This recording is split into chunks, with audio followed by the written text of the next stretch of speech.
안녕하십니까. 혼란한 정치 시사 이슈를 술술 풀어보는 선거권 혼술 11월 14일 화요일 오후에 인사드립니다. 민주당 대표 이재명 다시 벼랑 끝에 섰습니다. 위정교사 사건 병합이 되지 않고 분리 심리를 하기로 어제 법원이 결정을 했기 때문에 이것이 단기간에 1심이 나오면은 1심에서만 실형이 선고가 돼도 이재명의 정치 생명은 바로 끝날 수가 있습니다.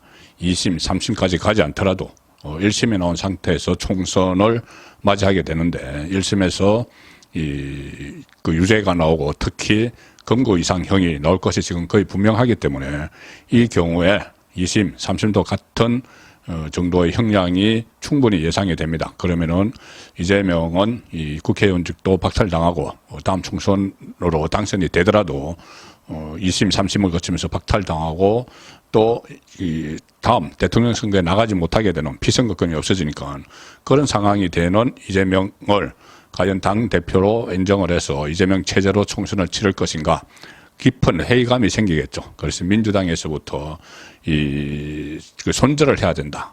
그런 분위기가 나올 게 분명한 상황입니다. 이렇게 이재명이 다시 또 벼랑 끝에 서게 되니까 민주당이 우선은 당장은 이재명을 구해야 되는 거죠. 나중에 손절을 할 때는 하더라도. 그래서 민주당이 지금 오늘 하나의 카드를 슬쩍 빼들었다가 뒤로 감췄는데 바로 이원석 검찰총장도 탄핵할 수 있다는 이야기입니다. 이원석 검찰총장. 지금 그 검사, 수원지검의 이정섭 차장검사, 손준성 검사 이렇게 지금 탄핵을 추진을 하고 있죠.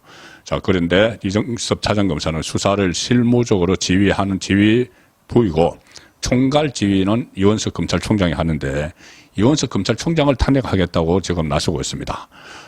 이원석 총장이 얼마 전에 다른 검사들을 탄핵하지 말고 나를 탄핵하라 그렇게 강하게 이야기했죠. 근데 실제로 이원석 총장을 탄핵을 해야 된다는 이런 이야기가 지금 새어 나오고 있습니다. 그런데 새어 나왔다가 민주당에서 거의 정식으로 나왔다가 슬그머니 철회를 일단은 했지만 언제든지 사용할 수 있는 그런 그 카드다.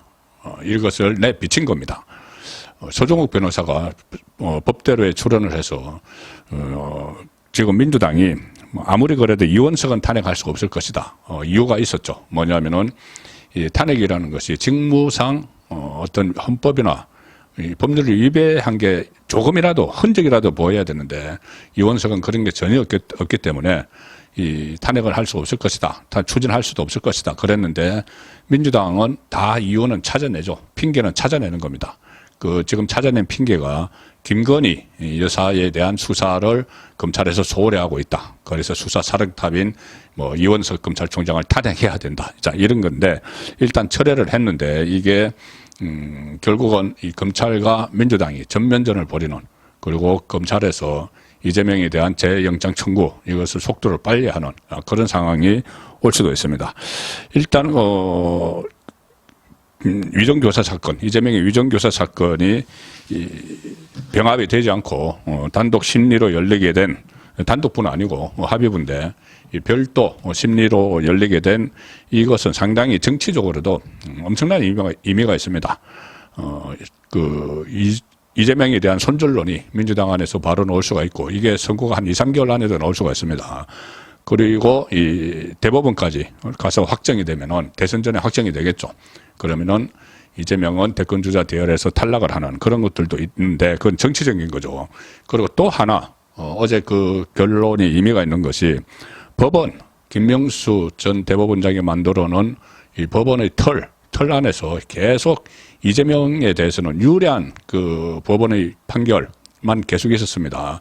당장 유창훈 그 영장판사의 정치 판결에 의한 영장 기각 그리고 대장동 사건이든 선거법 위반이든 전부 다 이 재판 질질 끌기를 하고 또 이재명에게 바른 기회를 주고 심지어 공범 관계인 정진상을 법정에서 끌어안도록 하고 일방적으로 이재명에게 유리한 이 재판 진행을 해왔는데 이 김명수 체제에서 틀이 짜인 그 법원입니다. 그리고 심지어 어제 이 결정을 내린 병합하지 않기로 결정을 내린 서울중앙지법 형사 33부 김동현 판사도 그런 성향을 계속 보여왔습니다. 그런데 결국 어제 이 검찰의 이 요구 그리고 김진성 씨, 이 같은 피고인이 되는 그 괜히 불이익을 당하게 되는 김진성 피고인의 변호인 배성희 변호사의 이 논리 이런 것들 그리고 또 여론에 밀려서 이재명에게 치명타를 주는 그런 결정을 법원이 내렸죠. 아마 이재명 관련 재판에서 이재명의 반하는 이재명의 의지에 반하는 거기에 그런 판결이 나온 것이 어제 처음인 것 같습니다. 그래서 앞으로도 이재명이 이 법원을 완전히 자기 편이다 이렇게는 생각할 수 없는 상황이 될 수도 있는 것이죠. 조만간 또 그 대법원장이 바뀌게 되면 새로 이균영 전 대법원장 후보자는 낙마했지만은 새로 되는 그 대법원장 체제가 들어서면은 또 법원 분위기도 완전히 바뀌게 됩니다. 그래서 지금 나오는 이야기가 이재명의 법정 구속까지 거론이 되는 상황이죠. 총선 전에 지금 1심이 나오면은 1심이 나올 때 집행유예를 선고하지 않고 바로 실형을 때리면은 법정 구속이 될 수가 있습니다. 지금 위정 교사 또는 위정 여기에 대해서는 이 구속 확률이 거의 그러니까 그 실형 확률이 거의 50% 정도 되는데 이재명은 여러 가지 가중 사유가 있죠. 이 재판의 중대성이라든가 아니면은 위정 교사를 할 때 금품이 오갔느냐 이런 것도 다 살피죠. 그렇기 때문에 특히 대선과 관련된 대선에 출마할 수 있도록 만든 그런 위정이기 때문에 이것이 상당히 그 가중이 됩니다. 그러면은 충분히 1심에서 법정 구속이 될 수도 있는 상황인데 지금 법원의 기류가 좀 바뀐다. 이런 것도 감안을 해서 이재명이 법정 구속까지 고려이 되는 상황이죠. 이 법정 구속은 이재명이 현역 국회의원이라도 총선 때까지도 현역 국회의원이죠. 불체포 특권이 적용이 안 됩니다. 불체포 특권은 검찰이 구속영장을 청구했을 때 체포동의안이 국회에서 통과가 돼야 되는 것이고 이것은 법원의 판결이기 때문에 법정 구속은 현역 국회의원이라도 그대로 되죠. 자, 그래서 이재명이 총선 전에 법정 구속될 가능성까지 나오니까 이렇게 이재명이 벼랑 끝에 서니 이원석 검찰총장 탄핵론을 슬쩍 꺼냈다가 오늘 민주당이 철회한 겁니다. 철회한 것이 아니고 약간 뒤로 감춘 거죠. 오늘 그 국민일보가 이것을 첫 보도를 했습니다. 민주당이 이원석 검찰총장에 대한 탄핵 소추를 검토하고 있는 것으로 알려졌다. 이런 기사가 국민일보에 나왔습니다. 김건희 여사에 대한 검찰 수사가 사실상 멈춰 있다고 판단하고 민주당이 검찰을 지휘 감독하는 이원석 총장에 대한 탄핵 소추를 검토하는 것으로 알려졌다. 이 핑계죠. 김건희 여사 핑계를 대는 겁니다. 말씀드린 대로 직무상 헌법이나 법률을 위반해야지 이게 탄핵 시비거리가 되기 때문이죠. 민주당 핵심 관계자는 국민일보에 이렇게 이야기합니다. 보통 핵심 관계자 그러면은 저도 취재를 할 때 아주 주요 당직자의 코멘트를 딸 때 익명으로 해달라고 하면은 핵심 관계자 이렇게 따죠. 그러니까 무게감이 있는 말이라는 겁니다. 이 검사들에 대한 잇따른 탄핵 소추 시도가 여론의 반발을 살 수 있다는 점을 잘 알고 있지만 그런 우려에도 불구하고 당장 김건희 여사 수사에 대한 여론을 환기하고 검찰이 수사에 적극적으로 나서야 한다는 점을 강조하기 위해서 이 탄핵 조추를 검토를 하고 있다. 자, 김건희 여사 핑계를 대지만 실제로는 이재명이 다시 위기에 서니까는 이정섭 수원지검 2차장 검사도 마찬가지죠. 위기에 서니까는 아예 이 검찰을 상대로 길들이기를 하고 위협하고 압박하는 그런 수단으로 탄핵을 이야기를 하고 있는 겁니다. 민주당 다른 핵심 관계자는 국민일보에 이렇게 이야기합니다.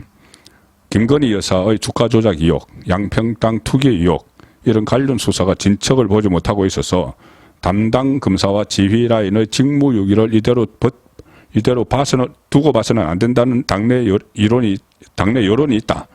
그래서 이에 따라 이원석 총장 탄핵까지 검토하기로 했다. 말은 계속 김건희 여사 이야기지만은 결국은 이재명 사법 리스크 때문에 이 검찰을 겁박하기 위해서 검찰총장을 탄핵할 수도 있다 이 이야기입니다. 자, 이것을 불을 뗀 사람은 김용민입니다. 처음에 계속 윤석열 대통령 탄핵을 주장하고 있는 사람이죠. 김용민이 이재명의 핵심 측근인데 또 이 김용민이 이 민주당의 검사 범죄 대응 태스크포스라는 것을 이끌고 있는데 오늘 당 원내대책회의에서 이 보도가 나오기 전에 원내대책회의에서 이런 이야기를 합니다. 검사 탄핵 추진 대상인 이정섭, 손준성 검사와 비교해 이원석 총장도 별반 다르지 않다. 편향된 발언을 이어가면서 헌법을 쉽게 위반한다. 군부 독재 시절의 하나회를 보는 것 같아.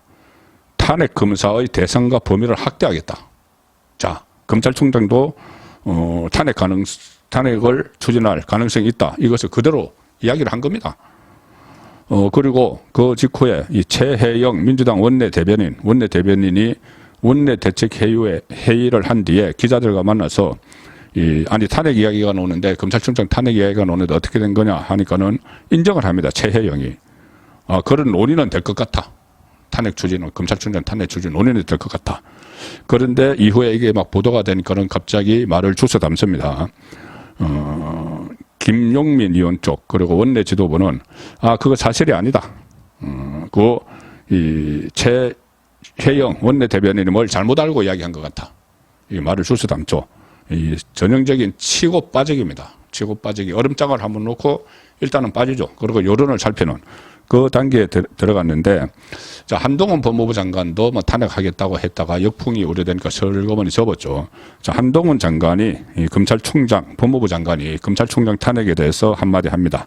한동훈 장관과 이원석 검찰총장은 사법연수원 동기 사이죠.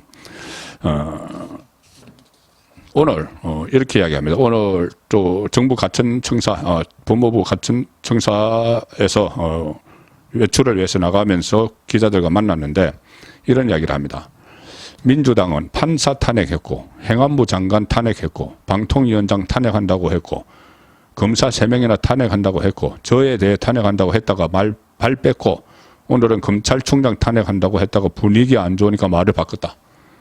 자, 이렇게 이야기하고 이제 하루에 1명씩 탄핵을 추진하는 것 같아. 그 다음에 중요한 말을 합니다. 검찰도 그냥 당하지는 않겠다는 이야기죠. 이렇게 이야기합니다. 대한민국 헌법이 가진 민주주의 파괴를 막는 최후의 수단으로 국회 쪽에는 탄핵소추가 있고 계속하고 있는 탄핵소추가 있고 정부 쪽에는 위헌정당 심판 청구가 있다. 만약 법무부가 자유민주주의를 파괴했다는 이유로 민주당에 대해서 위헌정당 심판을 청구하면 어떨 것 같으냐. 그러니까 이원석 검찰총장 탄핵이나 저에 대한 탄핵보다 과연 민주당에 대한 위헌정당 심판의 헌법재판소에서 그 위헌정당 심판이 헌법재판소에서 인용될 가능성이 더 낮다고 보느냐. 저는 그렇게 보지 않는다. 자, 이게 국회에서 탄핵을 발의를 해서 이원석 검찰총장이나 한동훈 법무부 장관을 헌재에 보낸다고 해도 헌재에서 그것이 인용될 가능성보다는 정부에서 민주당을 위헌정당 정부 소송을 해서 그것을 이 헌재에서 인용될 가능성이 더 높다 이야기입니다. 자, 그래서 이 과거에 그 이석기의 통진당이 헌재의 위헌정당 해산 제도를 첫 적용을 해서 이 해산을 시킨 적이 있죠. 그 일종의 보면 한동훈 법무부 장관이 정말 이런 식으로 하면은 당을 해체해버리겠다 이런 이야기도 들리죠. 자, 그래서 한동훈 장관이 수위 조절을 좀 합니다. 뭐라고 하냐면은 법무부는 현재 위헌정당 심판 청구를 할 계획이 없다. 국가 기능을 마비시키고 혼란스럽게 해서 나라를 망치고 국민께 피해줄 가능성이 조금이라도 있는 길이라면은 정말 그것 말고 방법이 없는 게 아니라면 쳐다보지도 않는 것이 옳기 때문인데, 그러나 지금 민주당은 전혀 그렇지 않다. 자, 슬쩍 그 톤을 다운시키면서도 민주당은 정말 위헌정당 심판 청구 대상감이다 이렇게 이야기를 하는 겁니다. 그러면서 어차피 민주당은 자기들이 추진하는 그런 탄핵들의 인용될 가능성이 없다고 생각하면서도 총선 이후에 기각될 테니 그동안 이제 업무가 정지되니까 남는 장사라는 정치적 계산으로 탄핵을 남발하는 것 아니냐 이렇게 강하게 오늘 또 비판을 했습니다. 오늘은 당 해체하고 싶으냐 민주당에게 그렇게 반격을 한 의미도 있습니다. 송국근의 혼술이었습니다.